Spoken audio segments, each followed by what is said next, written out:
And then there was this panic. There was like a wonderful 20 minutes where I went, I've got this book, fabulous. And then it was like, I've got this book, what am I going to write? That was the difficult conversation that I had to have with myself. And the moon gives the earth the cat of the night as a present. And then the sun gives the cat of the day to the earth as a present. And the cats see each other and they chase each other around the world. And I sat there, and at one point all the lights went off because I was so still and nobody else came in. Oh, that was a bit of a shock. Rather than talking about Artio as somebody I know, I will talk about Artio as a being that I am getting to.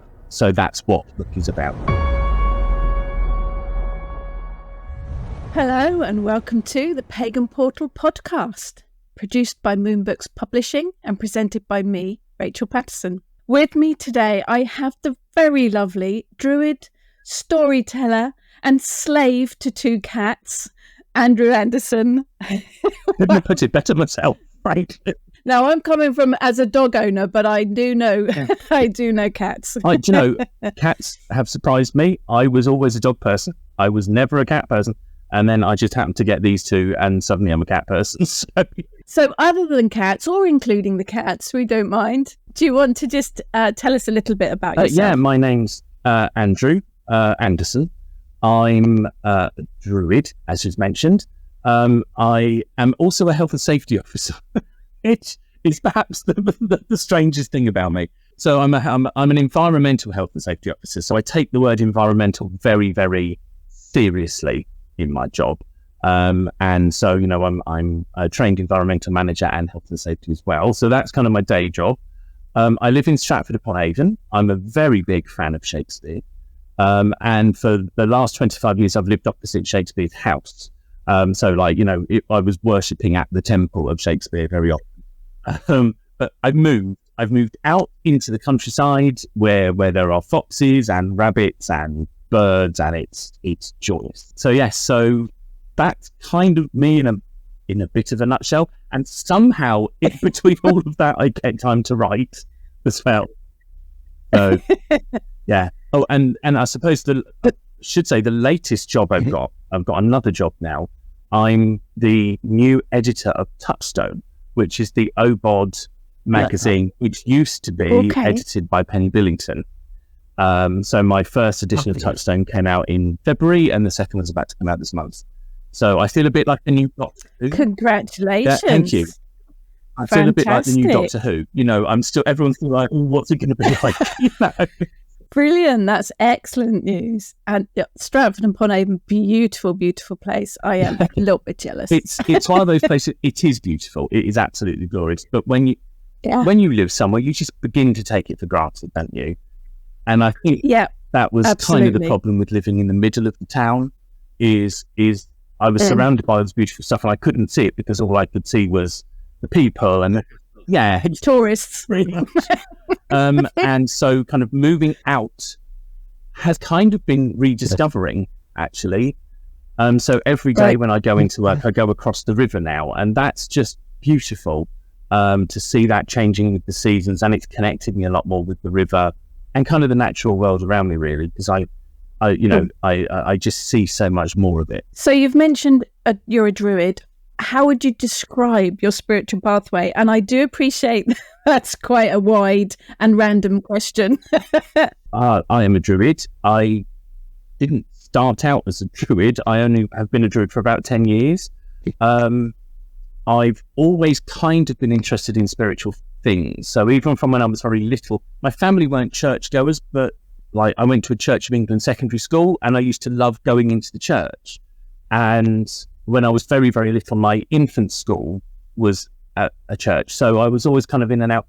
And I just always was kind of fascinated by that that kind of spiritual side of it. It was always my favourite part of Christmas. Obviously, I like getting presents, but I always kind of found, I have this very early memory of writing the Christmas story in a book at junior school. So, you know, you write it in your best writing and you stick a picture in.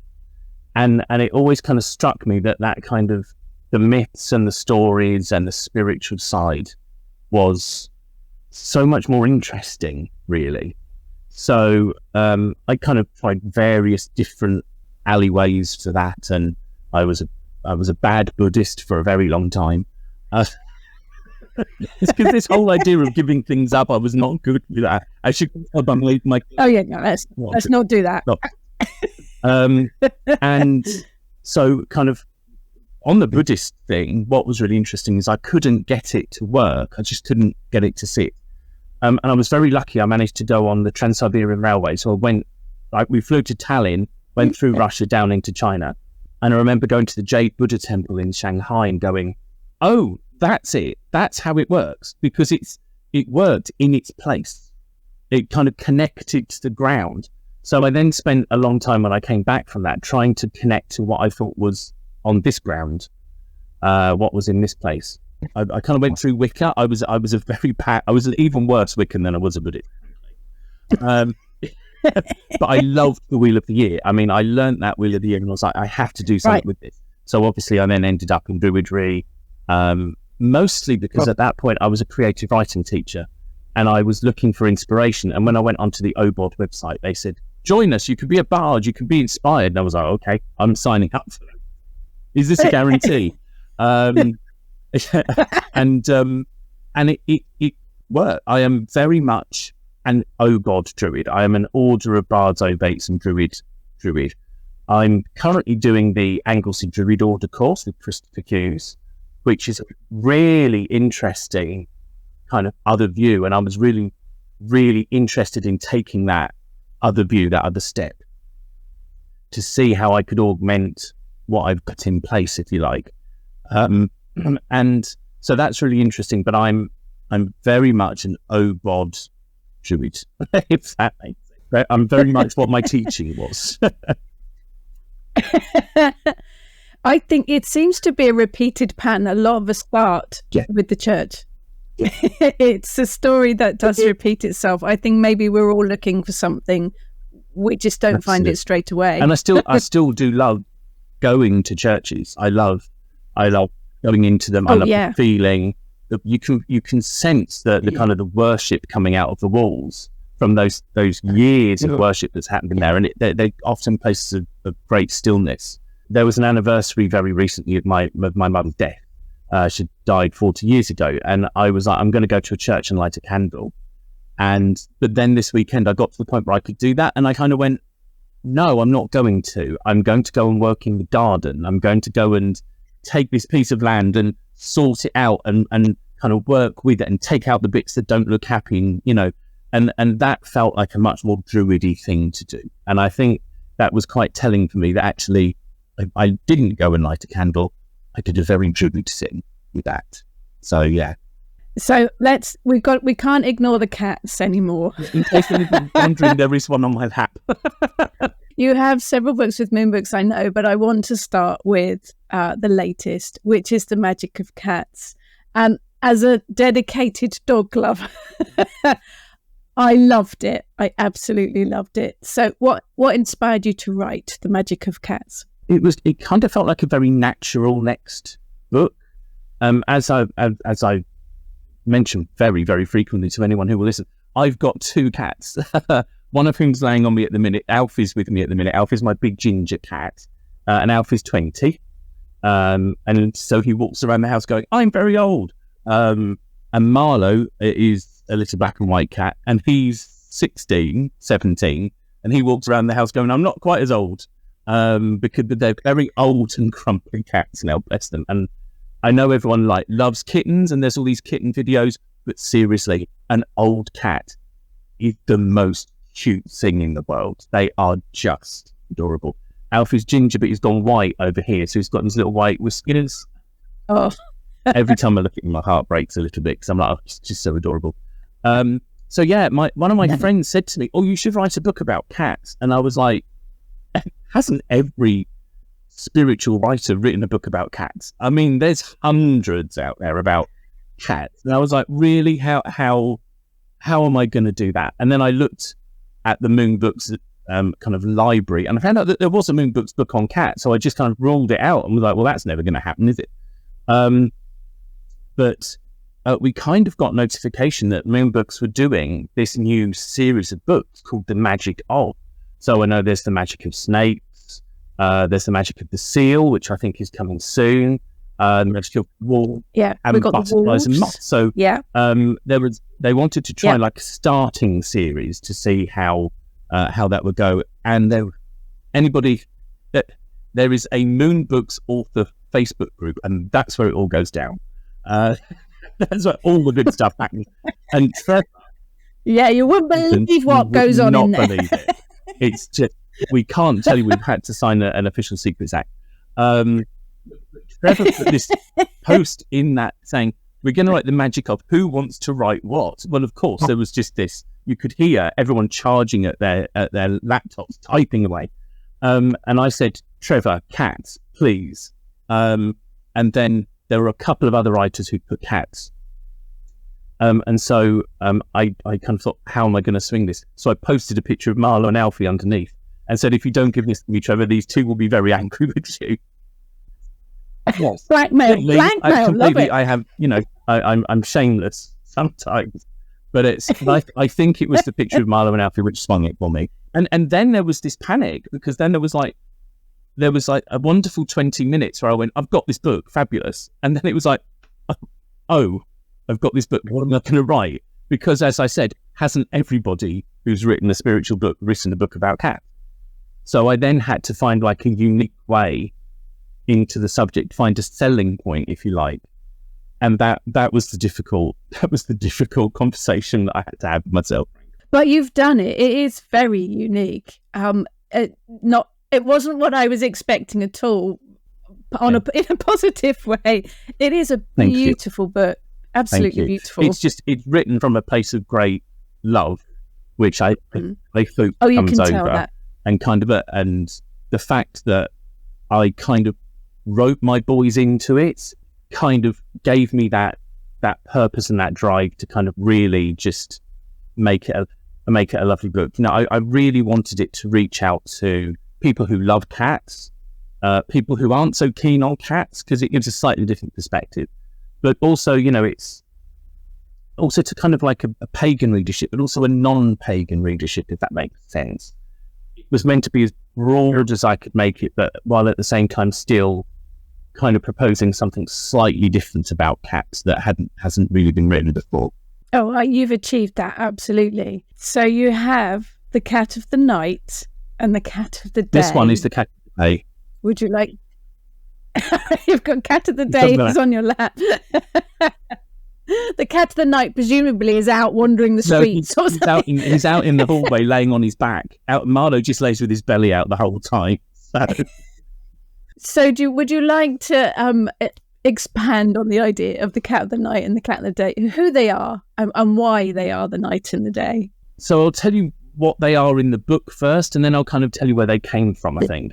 So the cat of the night is the kind of the stereotypical witch's cat. So it's the cat that if you find a book about cats and magic, it's the cat that you will find defined in that book. The cat who is kind of has kind of a sense of knowing, can kind of see. We know that people propose that cats can see ghosts, that they can see into the future, that they can predict things, that they just have this uncanny knack of knowing what's going on. They kind of, the walker in the other world, if you like, is the cat of the night. And so there's a chapter called The Universal Cat, and that's the cat of myth and legend. So, for example, I start with the cat constellation. There used to be a constellation in the sky called the cat. And I go through some old myths and legends. My favourite one being the Chinese one, that the gods left the cats in charge of the world, and the cats just really bothered. Nobody's told them that they're not. Well, according to this Chinese myth, the cats couldn't be bothered. The gods came back 3 times, and the world was in this terrible place, and the cats were like just laying around, like playing with wool. So on the 3rd visit, the gods said, "Well, we're not going to leave you in charge anymore." And the cats kind of went, "Oh, those monkeys over there, those kind of bald monkeys, those are quite nice things. Why don't you give it to them?" But to make sure that we do it properly, the cats stick very close to us. So they're keeping an eye on us, making sure that we're doing well. But, let's just say again, the cats have probably failed again because we've not done a great job of it. Let's blame the cats. Yeah, definitely. And then there's a big chapter there. So there's the universal cat, there's the witch's cat, And so I go through the history of the witch's cat and the witch trials and where that association comes from. And then the third chapter is called Knowing Cat. So it's the cat that can predict things. So that's the cat of the night. It's the kind of the typical, almost stereotypical cat in magic. The cat of the day is a very, very different cat, and is the cat that I own in a way. And both of them are kind of a bit like this, because neither of my cats are at all bothered about the other world. They're not. I mean, they're not sensitive. You can throw a shoe at their head and they just don't get it. I mean, I don't. Just to put that out there, obviously. Yeah, let's put a disclaimer. I never mistreat a cat or an animal. As a druid, as an animist, as a vegan, I adore all living creatures, so I would never hurt one. But my cats aren't like that. My cats are very straight down the line, and they're much more worried about when dinner's going to turn up than whether they're predicting something. I can relate to that. So this was my opportunity to write about this cat that I had, that I saw in the world. So the cat of the day is the cat of the apparent world. And that cat does appear in myth and legend, because we see them, the cat in Dick Whittington, for example, helps Dick get money. So they're very much about this world. Puss in Boots is a cat who knows the way that the world works and is able to help his owner, again, make lots of money. So we do see this cat. It's just, I don't think anyone's quite joined it up like I did. So we've got the first chapter of the cat of the day is called the idiomatic cat. So that's the cat in language and in stories. Then there's the physical cat, because let alone the other world, if you look at the cat as a piece of biology, it's amazing. It's absolutely amazing. Again, I wouldn't advocate this, but if you throw a cat out of a high window, again, we're going to get complaints. They're completely open, but they write themselves. Cats have a way of writing themselves. Yeah. Their hearing is phenomenal. Their sight is phenomenal. What their whiskers do and how they get the information through their whiskers. Just that cat as a physical creature in this world. Don't worry about the other world. Just look at what it's doing in this world and how it can sense its way around it. It's absolutely astonishing, the cat as a physical being.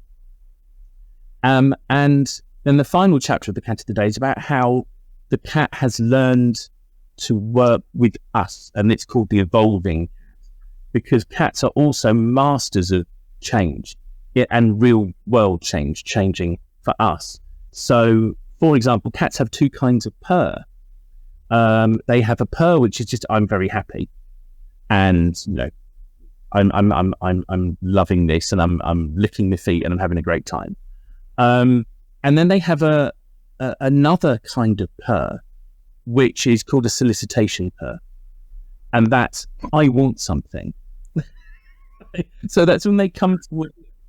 I'm familiar with that one myself. The solicitation purr of a cat is at the pitch of a crying baby, because they've learned that doing it at that pitch gets the human to do something. That's clever. Cats don't communicate verbally to each other in the wild, in nature. The verbal communication is with us. They've learned to do that. They've learned to adapt to share spaces. There's been a lot of work done on this. So, like, normally two cats in a space would fight and get very territorial. But, on housing estates, cats can learn to share because that's their new reality, and they adapt to it.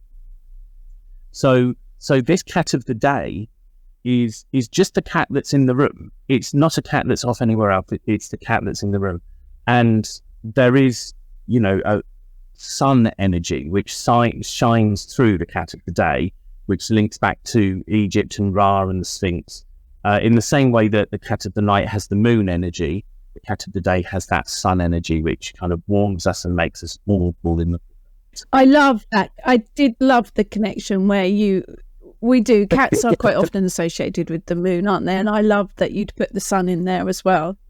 So this whole thing, the kind of the idea generating behind all of this, about 10, 12 years ago, my housemate Becky said to me, she said, we're not doing enough to mythologize the cats. And I was like, okay, how do we do that then? But being creative people that we are, we like to challenge, and we thought we'd give it a go. And I had a conversation with Alfie, and I said to him, you know, how do I mythologize you? What do I do? And then that conversation, he didn't answer very, he wasn't really interested.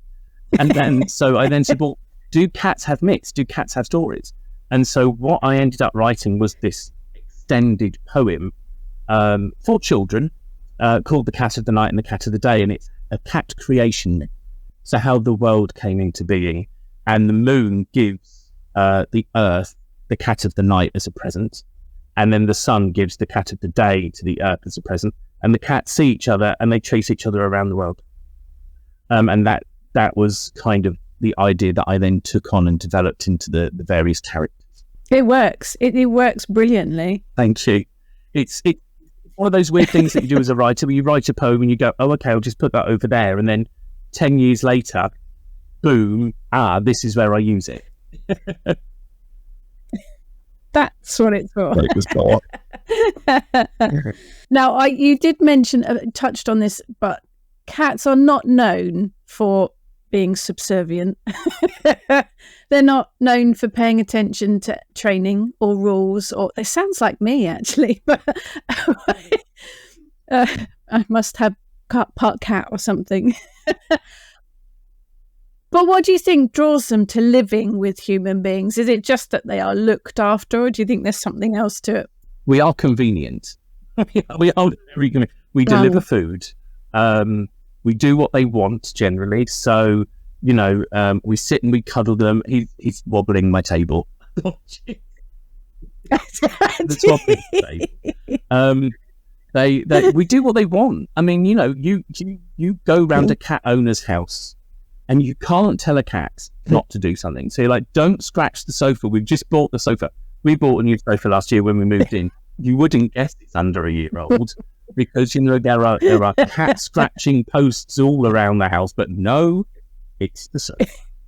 So you can try as much as you want to kind of say no, but they get their own way. We let them get their own way, you know, and it's, I think there's a great deal of convenience, but it is definitely two-way because they evolve for us. They evolve perhaps to be a little bit more manipulative, but also to put up with us. And I think they do love us in their own little way. So like I said, this one, he's the sweetest hearted creature I've ever met. And, you know, he looks all rough, tough and mean. They're very reverse. Marlowe's very pretty and has the heart of Satan. It's you know, he's full on bully. But Alfie, I mean, he looks like Thomas O'Malley, you know, he's out a scrapping cat. He's the sweetest creature I've ever met in my life. And I think pets, cats or dogs, they hold a special place, don't they? They do make a home, yes. I think. And, you know, cats go out, they walk around, they have quite big patches, some cats, but they always come back. They love being with us. We are convenient, but I think there has to be a bit more to it. And anybody who has a cat will tell you that they have a connection with their cat, that the cat understands them and that they understand the cat, and you get this very symbiotic relationship.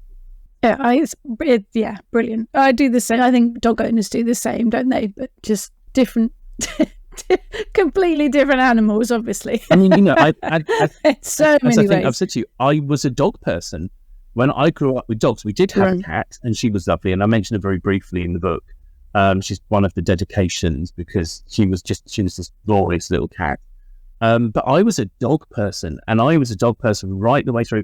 And I actually went into work and said, I want a puppy. And somebody went, oh, we haven't got a puppy, but we have got a kitten. And I just assumed the puppy would follow. Once we'd got the kitten, the puppy would eventually arrive, and they never have. I wouldn't play it now because, my two boys, and they're just, I know people say pets are like their kids, but these really are. I'd swap them any day. Don't tell them that.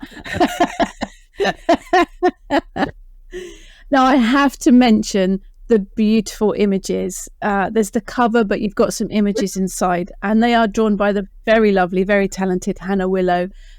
She is a perfect choice, but what drew you to ask her to do the drawings? It was a fanboy moment, because I've been a fan of Hannah Willow's work for about as long as I've been interested in, from basically since I found them.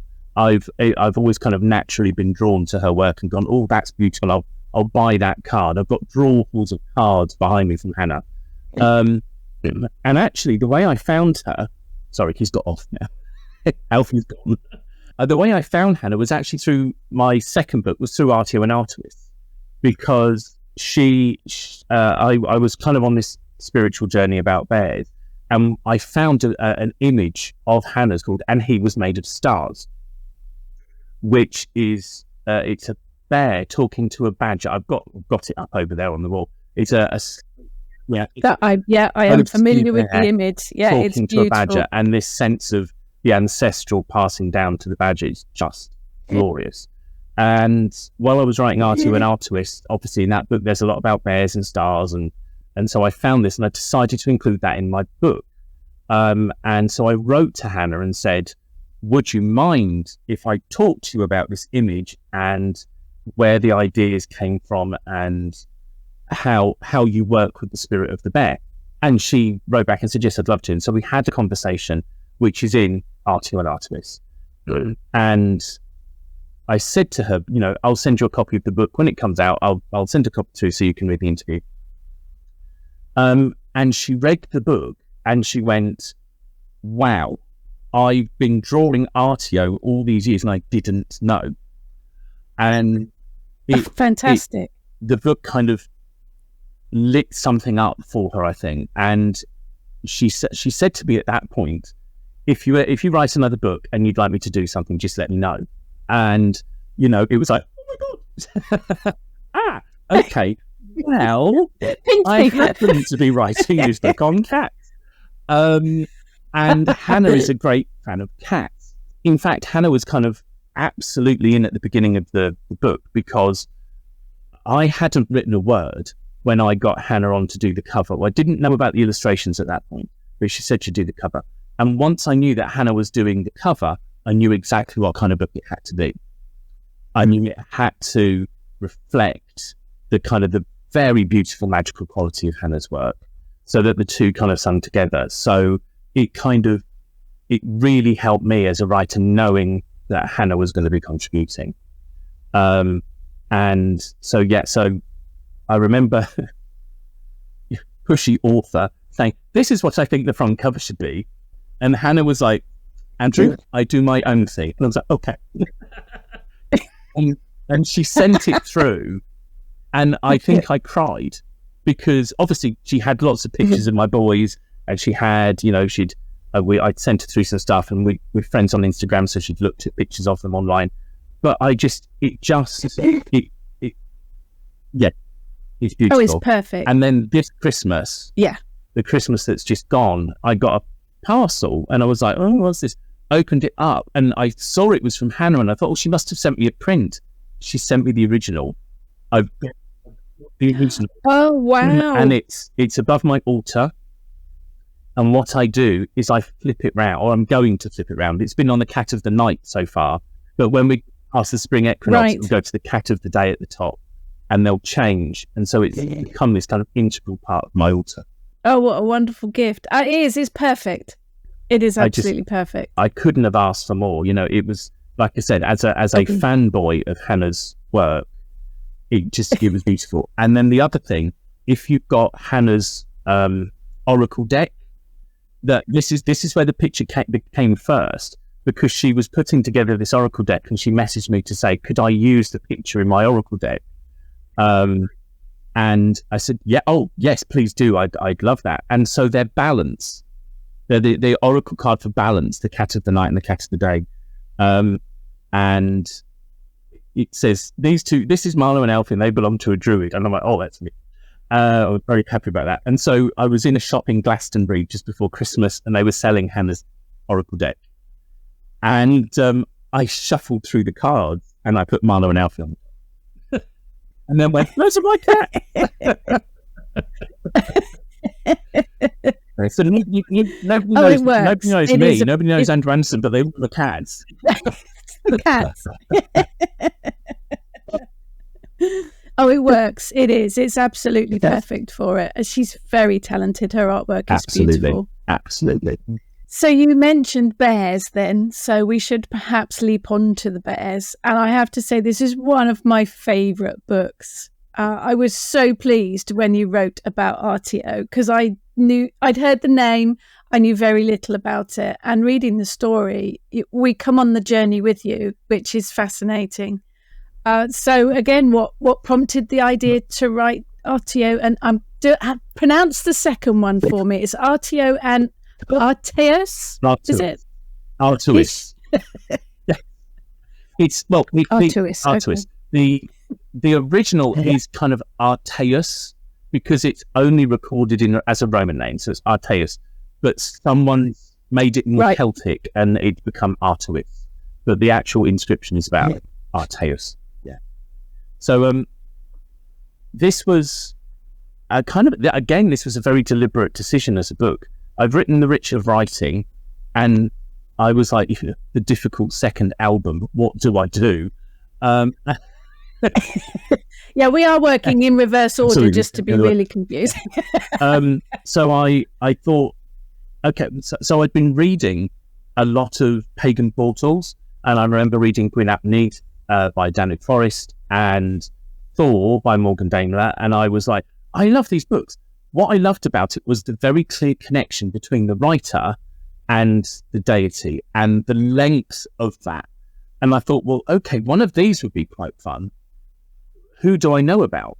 And I didn't know about anybody because I was fresh out of Bardic school and I hadn't really got very far along the path. But I'd heard this name, RTO, from one of my friends, and they'd shared like a couple of like memes and things.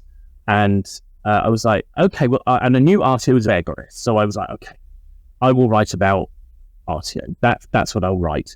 And then I looked at because if you read something like Thor by Morgan Daimler, there is tons of evidence in there, like physical evidence of Thor. So I thought, okay, well, let's start by looking at the actual physical evidence for RTO. And it's about 5 things. I was like, well, that's not going to get me very far, is it? Which was then what made me bring Arteus in as well, because people were, I had the Druid Oracle deck, the animal deck, and they were talking very confidently in there about Arteus. And I was like, okay, so there must be loads of evidence for this other one. On inscription. So I'm kind of with this, looking at this book going, how do I do this? And the answer was the fact that there wasn't much, and the answer was that I didn't know much. So it was about that journey of getting to know this God that had in a way reached out to me. There was a moment where I was I'm awful at traveling, having said he's been on the Trans-Siberian, but I'm not good at leaving home. I'm very connected to my home, and so I was going away to Glastonbury for a few days, and I just was thinking, okay, I would asking anyone, please look after my home. Please look after my boys who are about to leave here, my cats. Please look after Bex. Just look after my house, please, somebody. And I kind of had this vision in my head of an enormous bear standing over my house and kind of roaring. And it was like, oh, that's protective. That's very protective. And then I thought, that must be RTO. That must be this bear god that I've been hearing about. And so joining all of that together and then going, right, that's a journey. I've got to go. Rather than talking about RTO as somebody I know, I will talk about RTO as a being that I am getting to know. And so that's what the book is about. Oh, yeah, it comes across as a personal journey, which makes it, I think, even more fascinating because we travel along with you, which is brilliant. Yeah, and that had to be the narrative, because in some ways I didn't know what I was going to discover 5 months down the line into writing this book. I kind of literally had an experience, wrote about it, and decided where I was going to go next and write about it that way. And then kind of end up tying it all back once I was kind of putting that final draft together. So you did literally travel. You did go on a real journey, not just a spiritual one. You went on a physical one as well.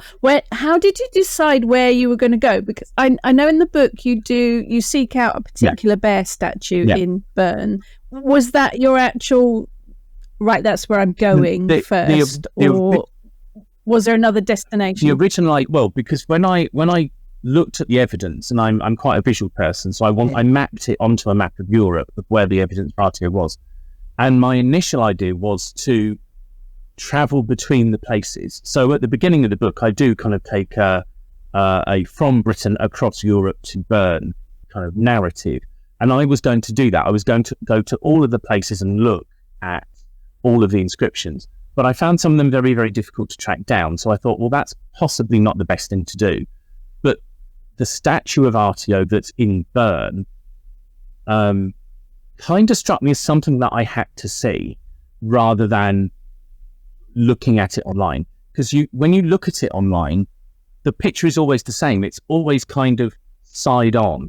And I wanted to kind of go to the actual statue and sit with it and circle it and just be with it. I mean, the Celts believed that the closest you could get to a god is in the statue of a god, because they resided in the statue. So as a druid, that seemed like a good thing to do, to actually get as close to that goddess as I possibly could. So the other ones kind of dropped away, and it kind of became quite clear that the place I had to go was Bern to go and see the statue. And of course, Bern means bear. Yeah. So it was like, oh, okay, right. Yes, I'm going to the city of the bears. And so then I kind of, there's this beautiful spot in the middle of it's in the middle of the city by the river, the beautiful River Aar, which is kind of turquoise because it's all come off of the glacier. So it's just completely magical. And there's a bear garden. Now, it used to be a bear pit. So you can see the bear pit. So Bernese have always been very, very big fans of bears. Obviously, their city is named after bears. They had captive bears in the city for centuries. In fact, when they were invaded by the French, I think it was the French took the bears away from Bern, and it was like a kidnap. The town reacted very, very badly to it because they are this symbol of who they are. And they have this bear gut, so bear pits where they kept live bears, not for baiting or anything, but they were kept in very small places, so it's not great. One of them is now a bar, and it's a really interesting thing if you go and sit in it and you're like, well, this view could get boring pretty quick. If you really need fine. So, but they still do keep the bears in the pit, but they've now got a tunnel. There's a whole underground section where you just don't see them. They're in there, they're having a sleep, they're doing what bears do. And then there's a garden which runs down to the river, and it's very steep, but it's got lots of trees where bears can hide and bears can climb. And you don't often see them. I only saw them once together. I saw one of them wandering around by himself, and then I saw the family together because they were cleaning out the indoors bit, so they had to put them out. And that's, everybody was like thrilled that the bears were there. But you go in and there's kids standing there, they're calling for the bears to come out. The city is obsessed with these animals and they love them. There is, I know that keeping animals in captivity is not great. And one Bernese person did say to me, it's not fair that we keep them like this. They are captivated. Captivated? Well, they're captivating. They're captive is what I meant. Now, it depends if they're allowed to go to the bar or not. Well, it's really free.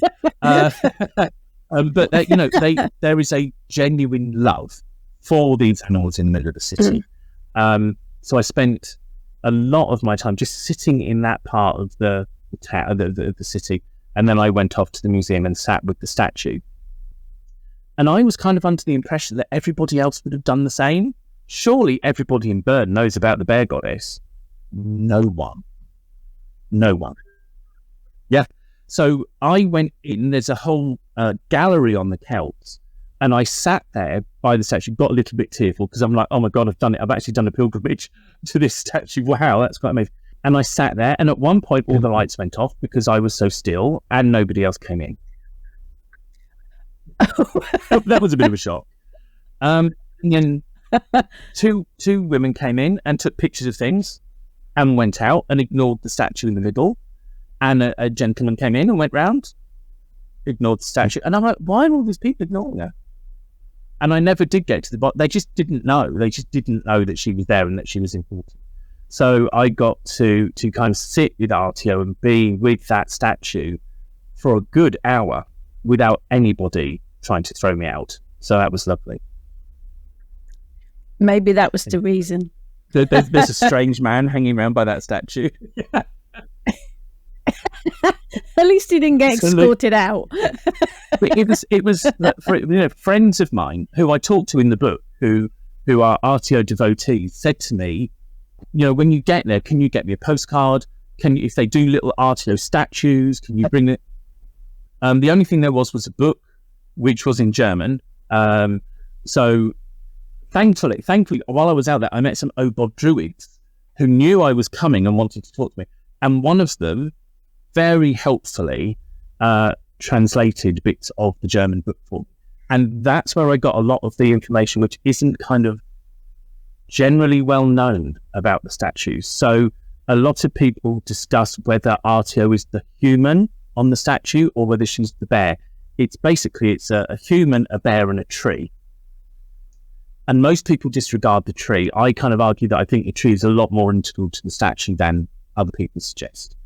And that there's the human and the bear. And people argue about, is she the human, is she the bear, is she both?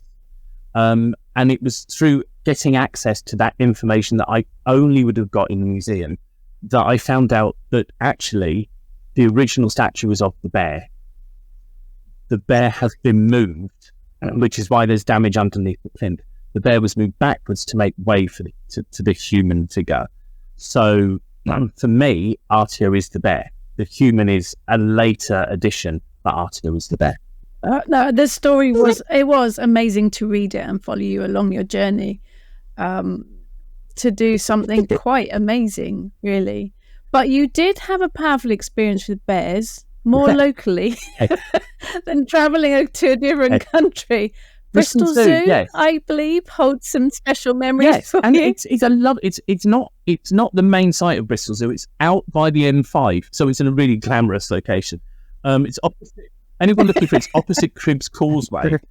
So I dropped Becky off in Marks and Spencer's and went to the bear place. They have done the most amazing job. The initial plan was there's this enormous kind of reserve area. It's vast, and you go in to a little tiny room, and it's like a time machine, and it says we're winding you back, and so it winds you back thousands and thousands of years into what the British countryside would have looked like thousands of years ago. And as you come out of that little room, you're on a boardwalk in the trees, and you walk above these basically these big reserves of very dangerous animals.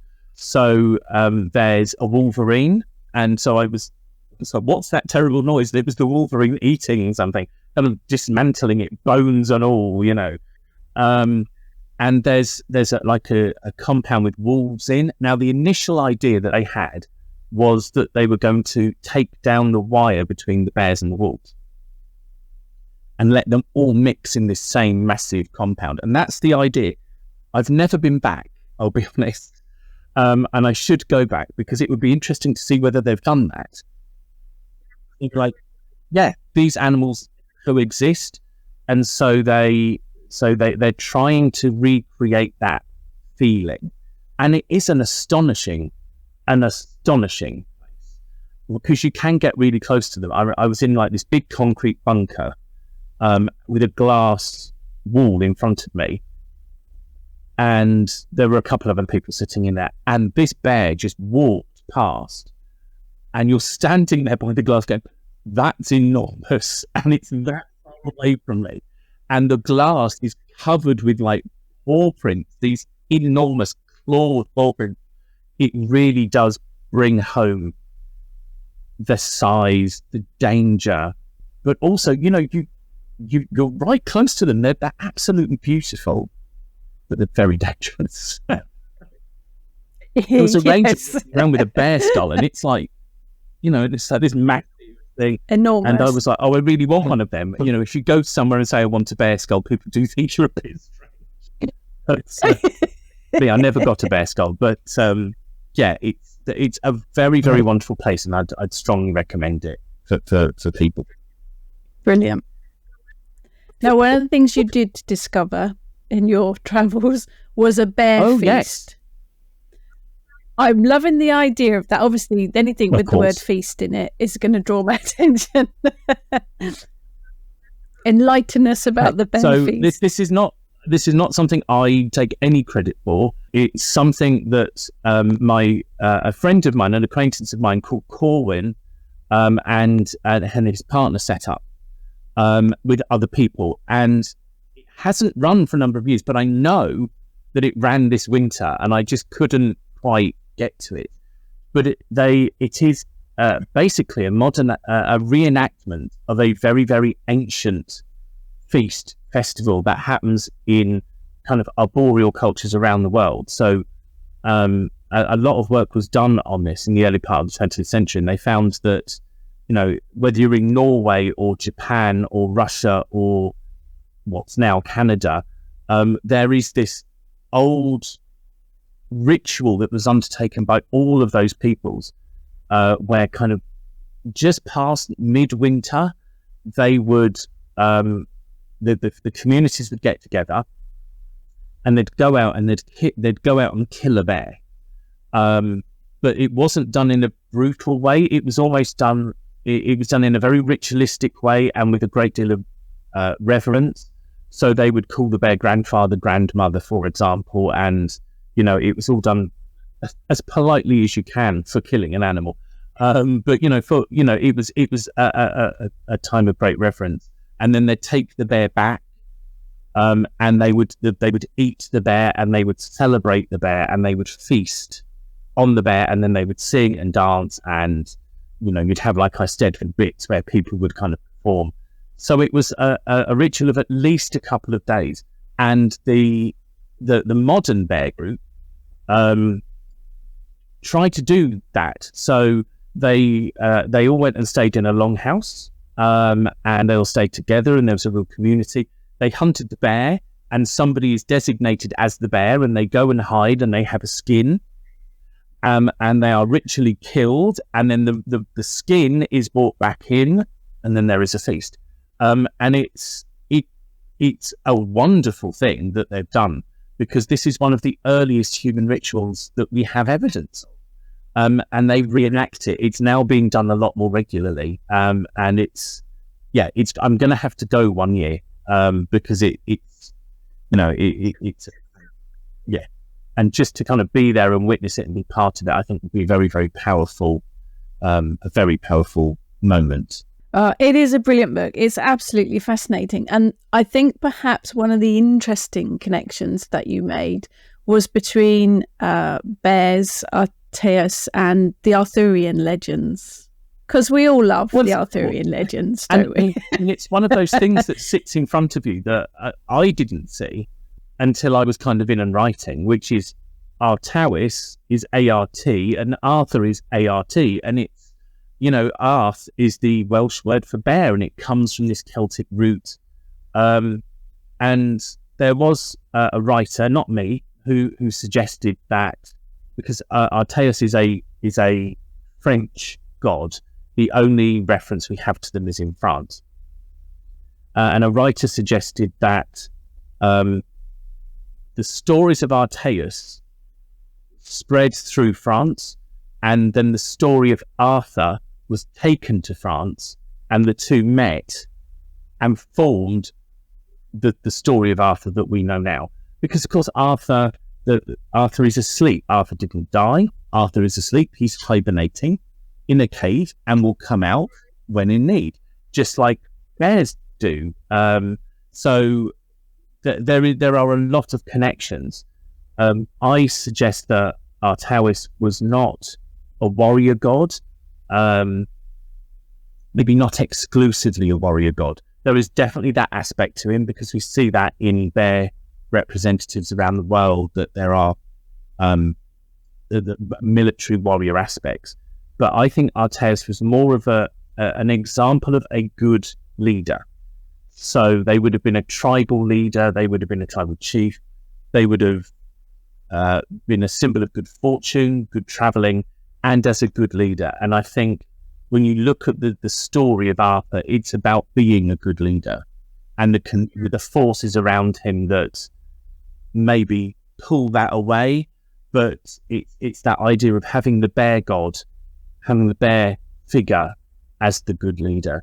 And I was able to track this back into kind of mythology, that the kind of one of the first myths that we have as a race, as humanity, is the bear mother. So I think Artio is older, but the bear son myth comes later, and that's where you get our heroes like Beowulf and Ulysses, and all of those big kind of heroes that we sense and we get through our mythology. They are actually bear sons, so it makes sense that Arthur sits within that tradition. Yeah, it was that kind of light bulb moment as I was reading it. Of course, that just makes sense. What I also didn't want to do was just say he isn't Arthur. So I make this point of he is Arthur, but he's not Arthur. They're close, but they're not the same thing. Now I'm going to reluctantly move on from the bears, but on to we could talk about bears forever. It's a beautiful book, and I learned so much from that one as well. To the book that started you on your writing journey, The Ritual of Writing. What was that one? What was the premise for that one? That came from my bardic grade in Obod, where I went to a really great training session with Penny Billington, fabulous Penny Billington, about ritual and how you make ritual work. And she said, as an Obod member, you get sent rituals to do. But she went, you don't have to do that. You can do whatever you want. And so I kind of went away and thought, what makes ritual meaningful for me? And I kind of tracked it down eventually into stories. We started off tonight by saying how much I love Christmas and that early memory of writing that story of the baby Jesus. And I mean, that's a great story, isn't it? Baby Jesus, shepherds, few wise men, stars, angels. It's got it all. And it's like, even as a non-Christian, I love that story at Christmas. It's magical. And so I thought, well, to make this Wheel of the Year work for me, I'm going to write little stories that basically summarize the season for me. So how do I get to know the winter solstice? Well, I can't use the Christian story, so I've got to focus on retelling a story for me, and that's where I wrote The Holly King and the Oak Child, which Moon Books has very wonderfully done a very, very fabulous video of, and which I love very much. And again, which I can say because I had very little to do with it. It was like when they showed it to me, I was like, "That's amazing!" Wow. So I wrote that one, and then I wrote one for Imolc and one for, and I wrote these 8 stories. And I thought, okay, this is really interesting. And I sent them to Moon Books. I was like, oh, okay, I did some research. I thought, who can take this kind of work? Moon Books can. And I was like, I sent it off. I was thrilled. I was excited. Within 2 days, they turned me down. But out of that came the suggestion of, we like the way that you write, but have you thought about, and of course I ended up writing something then which was much more in Moon Books' remit, really, because Moon Books does a bit of fiction, but it doesn't do a lot. And so, it was, I kind of as a writer, sometimes you have to do this. You go, right, what am I going to write that's going to work for those people, if you like? And so I'd done the work because I'd written the stories. And so this book was about how I wrote those stories and trying to encourage other people to do the same sort of thing. So using story as a way of developing and enriching your spiritual practice. So it starts with about 7 chapters which guide you through how to write a seasonal tale. And that sounds like a lot of chapters for what is essentially quite an easy task. But it's, No, I would disagree. I can't write fiction. I've tried. Fiction is really hard. So to have it broken down into steps is brilliant. And it was, I used to be, at that stage, I was a creative writing teacher. And so a lot of what's in the book is what I was teaching, but it was lovely to write because it took the teaching part of me, the work part of me, and tied it up with the spiritual part of me. So they were kind of both working together. And so I kind of put weird things in, like the chapter which is called Taking Your Story for a Walk, which is still one of my favourite chapters because, if you're writing a seasonal tale for Immol, you can't just assume what the weather's doing. You have to go out, you have to see what the trees are doing, what the plants and flowers are doing. And we always assume that snowdrops are going to be out. But, we live in a crazy world now, and it's like they might not be out. And I think it's really important that if we're going to write seasonal tales, we tie them actually into the season.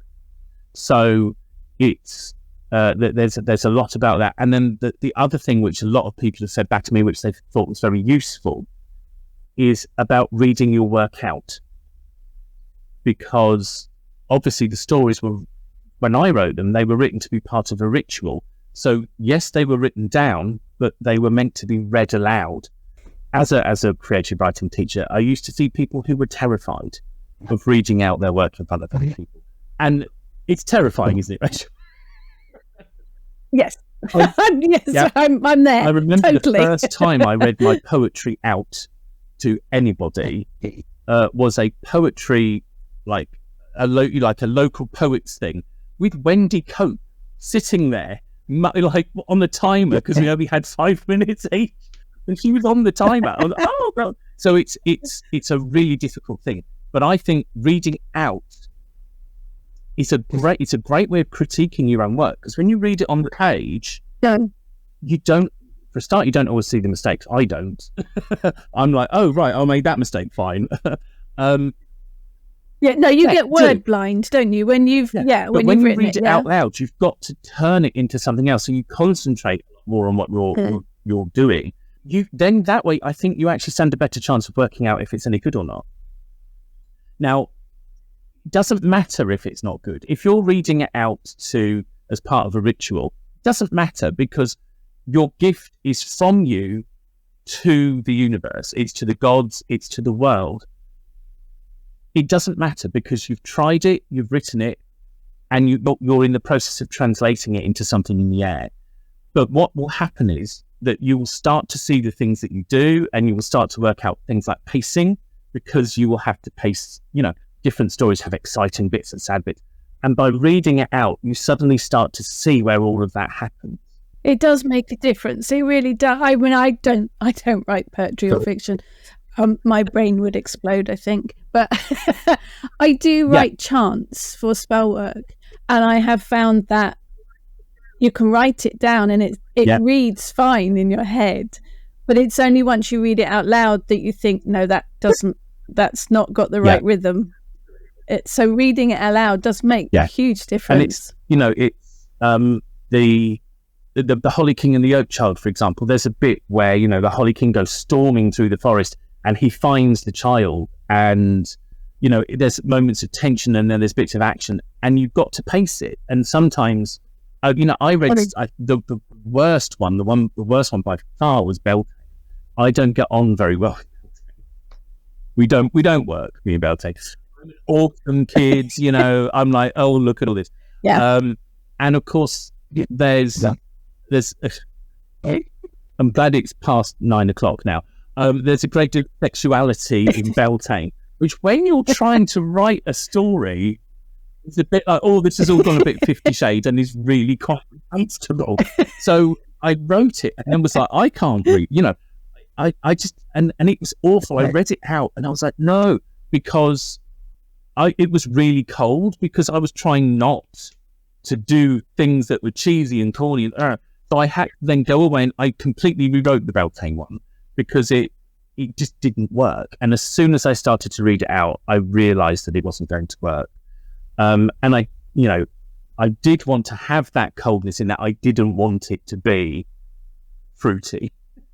And so I had to find a way of, I brought in a narrator who was a little bit coy, who didn't want to talk about that kind of thing. And you find out why at the end of the story. They kind of gloss over it. And so, it's that, otherwise I just would have written the story, kind of left it, been a bit ashamed of it and gone, no. But by having to read it, it made me do something completely different. Yeah. So it's a very, very good thing for everybody to do, I think. If anybody wants to watch the fabulous video created by Matty of the Holly yeah. Give me the title again. Oak Child. Thank you. I obviously need coffee or something. It is on the Moonbooks Publishing YouTube channel, so do hop on over and have a look. So we've talked about lots of stuff. We could continue talking, I think, probably for days, because all of your books are amazing. I am a little bit fangirl. I will put my hands up to that. That's lovely, because I'm fanboy and I've got several of your books down here. I've got your books behind me there. Look. No. I think they are. The way that you write is amazing. And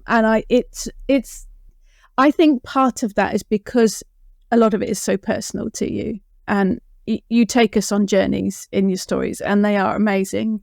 So I'm going to ask you one very last question, which has nothing to do with anything that you've written. What was the last book that you read and enjoyed? Perhaps not for research, but for entertainment. Yeah, now I knew this question was coming, and I am prepared for this one.